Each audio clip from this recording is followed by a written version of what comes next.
अस्सलाम वालेकुम। आज हमारा अल्टरनेटिंग करंट चैप्टर 16 का 5वां लेक्चर स्टार्ट हो रहा है। तो लेक्चर 5th में हम कुछ डेफिनेशंस डिस्कस करेंगे, कुछ प्रीवियस कंसेप्ट्स को रिकॉल करेंगे और उसके बाद अपने लॉन्ग क्वेश्चन की तरफ आएंगे। स्टार्ट मैं यहाँ से करता हूँ कि हमारे पास यहाँ पर इम्पीडेंस है।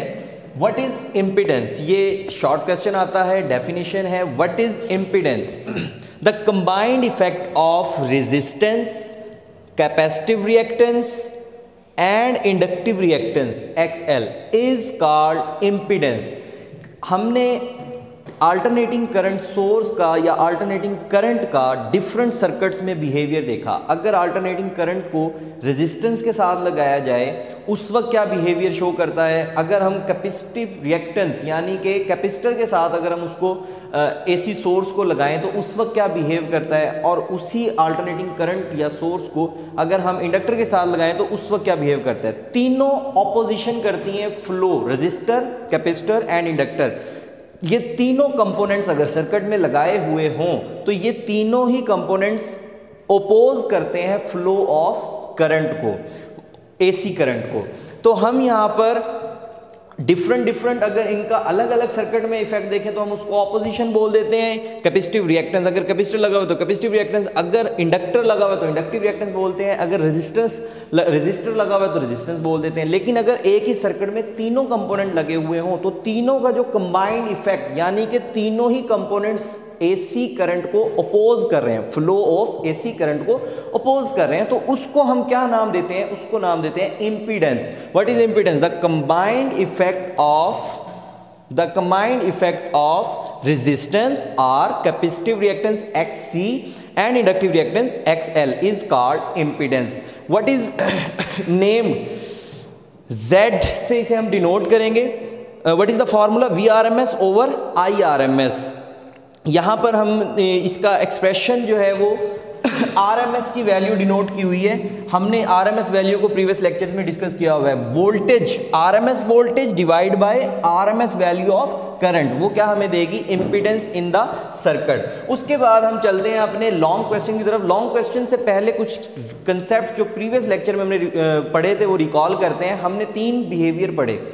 AC circuit alternating current resistor में कैसा बिहेव करता है। हमने जब रेजिस्टर में पढ़ा था तो क्या पढ़ा था कि अल्टरनेटिंग करंट थ्रू रेजिस्टर, उसमें वोल्टेज, हमने जो उसका ग्राफ ड्रॉ किया था, वोल्टेज और करंट दोनों क्या थे? इन फेज थे। हमने उसकी वेक्टर रिप्रेजेंटेशन का जो मेथड है उसके हिसाब से उसकी डायग्राम बनाई थी। तो वो क्या थी? वोल्टेज वाला वेक्टर और करंट वाला वेक्टर सेम डायरेक्शन में थे, दोनों सेम डायरेक्शन में थे, एक पैरेलल।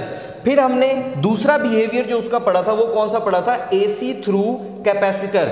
आपको याद होगा जब हमने AC थ्रू कैपेसिटर वाला टॉपिक डिस्कस किया था उसके अंदर जब ग्राफ ड्रॉ कर रहे थे तो जो करंट था वो लीड कर रहा था by an phase, by an angle π/2, और वोल्टेज जो है वो लैग बिहाइंड कर रहा था। अल्टरनेटिंग करंट थ्रू कैपेसिटर वो क्या है? I लीड्स करता है, करंट लीड्स करता है एंड वोल्टेज लैग्स बिहाइंड। उसकी जो वेक्टर रिप्रेजेंटेशन थी वो डायग्राम हमने कुछ इस तरीके से बनाई थी कि I यहाँ पर लीड कर रहा है by an angle π/2, by an angle π/2, और वोल्टेज जो है वो लैग बिहाइंड कर रही है। फिर उसके बाद हमने टॉपिक पढ़ा था AC थ्रू इंडक्टर।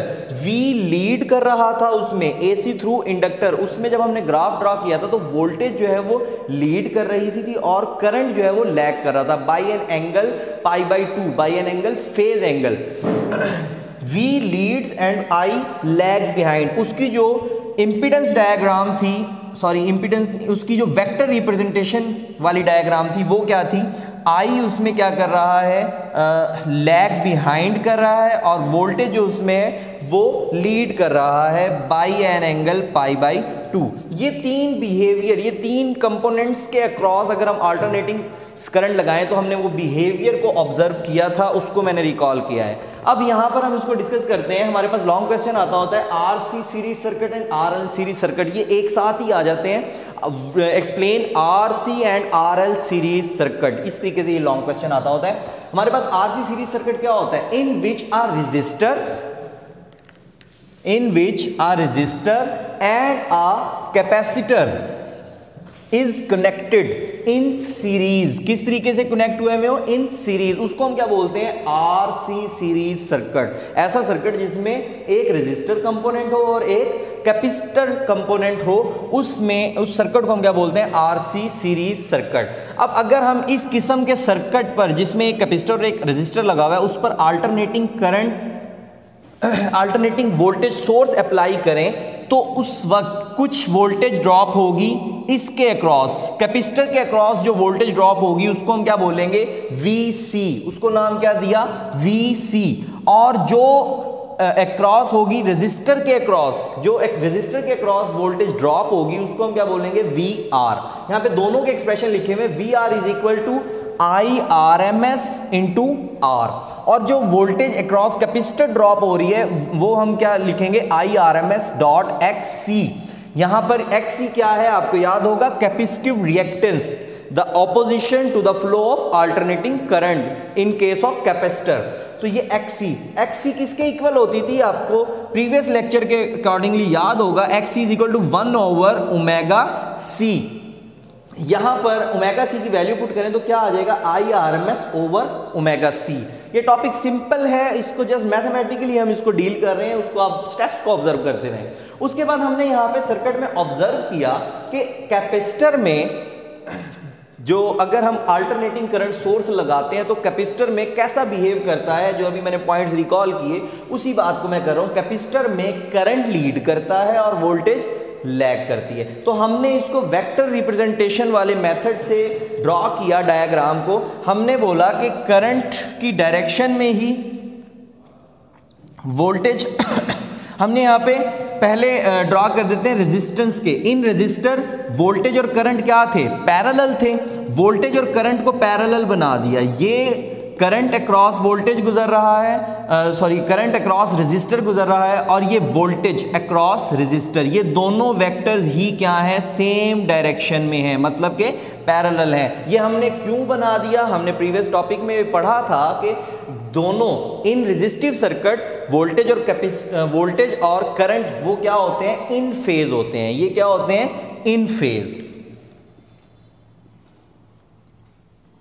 इन फेज होने की वजह से हमने यहाँ पर वोल्टेज वेक्टर और करंट वेक्टर को एक ही डायरेक्शन में ड्रॉ कर दिया। फिर हमें याद है कि यहाँ पर कैपेसिटर वाले टॉपिक में इन कैपेसिटर वोल्टेज लैग कर रही होती है और करंट क्या कर रहा होता है, लीड कर रहा होता है। यहाँ पर हमने इस करंट वाले वेक्टर के 90 एंगल पीछे क्या ड्रॉ कर दी, वोल्टेज को हमने क्या ड्रॉ कर दिया, वोल्टेज को ड्रॉ कर दिया, VC को। VC किसके इक्वल है, IRMS इंटू XC।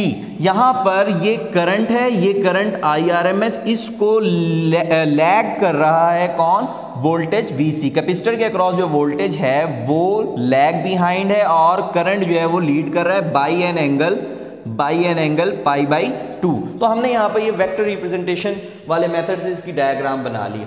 हमें क्या चाहिए कि इस टोटल सर्किट में जो अप्लाइड वोल्टेज है अप्लाइड वोल्टेज उसके अक्रॉस कितनी रेजिस्टेंस हमें यहाँ पर मिल रही है। कुछ रेजिस्टेंस ये हमें प्रोवाइड कर रहा है, कुछ रेजिस्टेंस ये प्रोवाइड कर रहा है, कुछ ऑपोजिशन कह लें, कुछ ऑपोजिशन ये प्रोवाइड कर रहा है, कुछ ऑपोजिशन ये वाला कंपोनेंट, एक कैपेसिटर और एक रेजिस्टर। अब हमने वोल्टेज पूरे कंप्लीट सर्किट में इस वोल्टेज के अक्रॉस जो रेजिस्टेंस आ रही है, impedance, combined effect of capacitor और रेजिस्टर, वो हमने कैलकुलेट करना है। तो उसका तरीकाकार क्या है, हम एक्सप्रेशन लिखते हैं the applied voltage in the circuit is given as. हम इनको वेक्टर वाले मेथड से डील कर रहे हैं तो आपको याद होगा वेक्टर की अगर मैग्नीट्यूड लेनी हो तो हम दोनों कंपोनेंट्स को क्या करते हैं, इस एक्सप्रेशन में पुट कर देते हैं स्क्वायर रूट। यहाँ पे आपको याद होगा ये एक्सप्रेशन वेक्टर ए की मैग्नीट्यूड कैसे लिखी जाती थी, ax का स्क्वायर और ay का square. Same as it is हम क्या देख रहे हैं कि यहाँ पर ये एक कंपोनेंट कंसीडर कर लिया, इसको दूसरा कंपोनेंट कंसीडर कर लिया। हमारे पास एक कंपोनेंट है vc और दूसरा है vr। हमने क्या लिख दिया, vr का स्क्वायर प्लस vc का स्क्वायर। इसका जो एक्चुअल वेक्टर है वो बिल्कुल दरमियान में बनेगा, उसको हमने क्या ड्रॉ कर दिया, वो क्या है, vrms। This is magnitude. Same as it is जैसे आप पढ़ के आए हैं, वेक्टर ए कैसे कैलकुलेट किया जाता था मैग्नीट्यूड उसकी, ए एक्स का स्क्वायर और ए वाई का स्क्वायर। यहाँ पे हमने उसका हॉरिजॉन्टल कंपोनेंट और उसका वर्टिकल कंपोनेंट दोनों का स्क्वायर ले लिया, स्क्वायर रूट ले लिया, ये मैग्नीट्यूड आ गई हमारे पास जो सर्किट में टोटल वोल्टेज VRMS मौजूद है।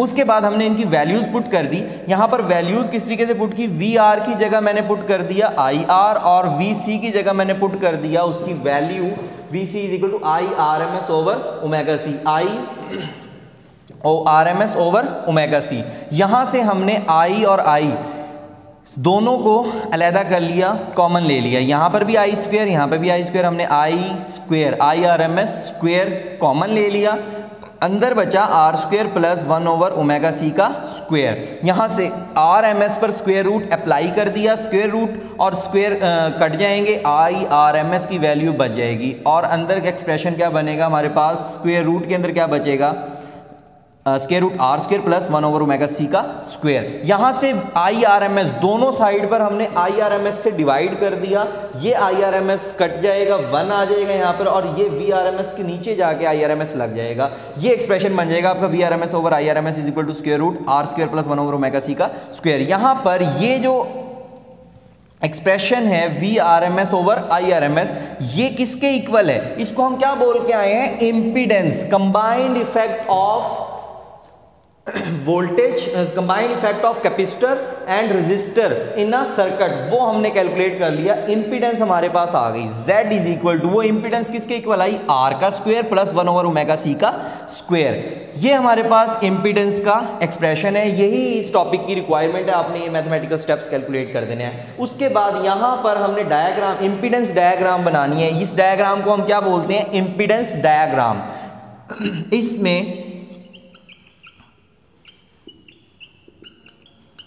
इसमें आप दे सकते हैं कि रेजिस्टर जो है, ये जो रेजिस्टेंस है वो हॉरिजॉन्टल एक्ट कर रही है और जो कैपेसिटेंस है वो वर्टिकली एक्ट कर रही है XC। यहाँ पर सेम एज इसी एक्सप्रेशन से हमने निकाला है, ये रेजिस्टेंस को मेंशन कर दिया और यहाँ से XC को मेंशन कर दिया, सेम इसी डायग्राम से। तो इसका जो दरमियान में जो एक्चुअल वेक्टर आया VRMS वोल्टेज का, वो किसके क्रॉस आया, Z के क्रॉस। ये Z क्या है, कंबाइंड इफेक्ट जो मौजूद है सर्किट के अंदर, कंबाइंड इफेक्ट ऑपोजिशन जो प्रोवाइड हो रही है इस सर्किट में, जो वोल्टेज सोर्स को दोनों मिलकर ऑपोजिशन प्रोवाइड कर रहे हैं फ्लो ऑफ AC करंट को, उसकी बात हो रही है। तो वो क्या है हमारे पास, Z। उस Z का फॉर्मूला हमने निकाल लिया, R square plus 1 over omega C. अब जब भी हम किसी वेक्टर क्वांटिटी की बात करते हैं तो साथ उसकी डायरेक्शन का भी बताते हैं। यहाँ पर ये डायरेक्शन क्या बता रही है, ये थीटा हम कैलकुलेट करेंगे, ये थीटा हमें डायरेक्शन बताएगा। Direction is equal to Z is equal to tan inverse tan theta is equal to XC over R। यहाँ पर XC ओवर R से मुराद क्या, जब भी हम वेक्टर की मैग्नीट्यूड लिखते हैं साथ हम उसकी क्या देते होते हैं, डायरेक्शन। उसका फॉर्मूला है tan inverse vertical component divide by horizontal component. हमारे केस में वर्टिकल कंपोनेंट क्या है, XC, और हॉरिजॉन्टल कंपोनेंट क्या है, R। तो इस डायग्राम से हमने एंगल थीटा फाइंड आउट करना है, तो हमने बोला theta is equal to tan inverse XC vertical component divide by R horizontal component, उसका वो किसके इक्वल आ गया, tan inverse 1 over omega C R।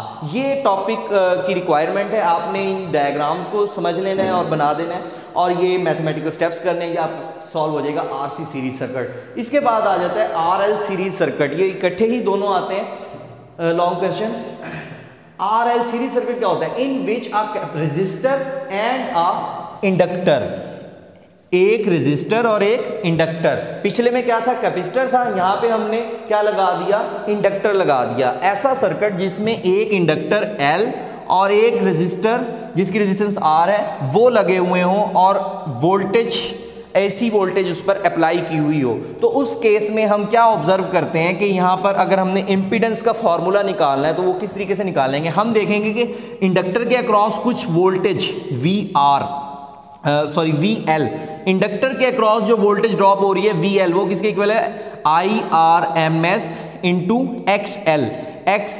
यहाँ पर XL क्या है, उसकी वैल्यू हमने पुट कर दी, XL आप पढ़ के आए हैं ओमेगा L, इंडक्टिव रिएक्टेंस, ठीक है। यहां पर I is into omega L expression बन गया, और जो वोल्टेज ड्रॉप हो रही है रेजिस्टर के अक्रॉस उसको हम क्या बोलते हैं, V R is equal to I R M S into R. ये दोनों की वैल्यूज आपने यहाँ पे नोट कर ली। अब हमें याद है प्रीवियस कंसेप्ट जो अभी मैंने यहाँ पे बताए भी हैं, प्रीवियस कंसेप्ट क्या थे, जब हमने इंडक्टर में अल्टरनेटिंग करंट का बिहेवियर पढ़ा था तो हमने देखा था कि जो वोल्टेज है वो लीड कर रही है और करंट जो है वो लैग कर रहा है। अब यहां पर इन इंडक्टर वोल्टेज लीड कर रही है बाय एन एंगल π/2। किसको लीड कर रही है, करंट को, यानी कि करंट लैग कर रहा है और वोल्टेज लीड कर रही है। इन रेजिस्टर हमको याद है कि वोल्टेज और करंट इन फेज होते हैं, तो ये वाला वेक्टर रिप्रेजेंटेशन वाली डायग्राम बनेगी। इन दोनों को कंबाइन करके अगर हम डायग्राम बनाएं तो वो डायग्राम हमारे पास कुछ इस तरीके से बनेगी कि यहां पर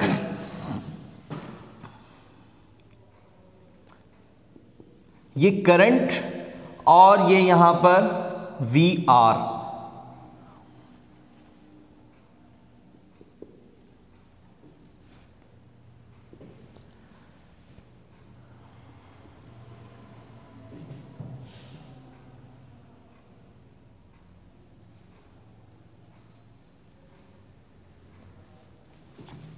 इस डायग्राम के अंदर वी आर एम एस। अब हमने अगर टोटल वोल्टेज निकालनी हो, the applied voltage in the circuit is given as V R M S is equal to R square plus omega square. अब यहां पर डायग्राम में हम कुछ इस तरीके से बनाएंगे कि ये वाला करंट अप्लाई हो रहा है और ये जो वोल्टेज अप्लाई हो रही है वी आर, और यहां पर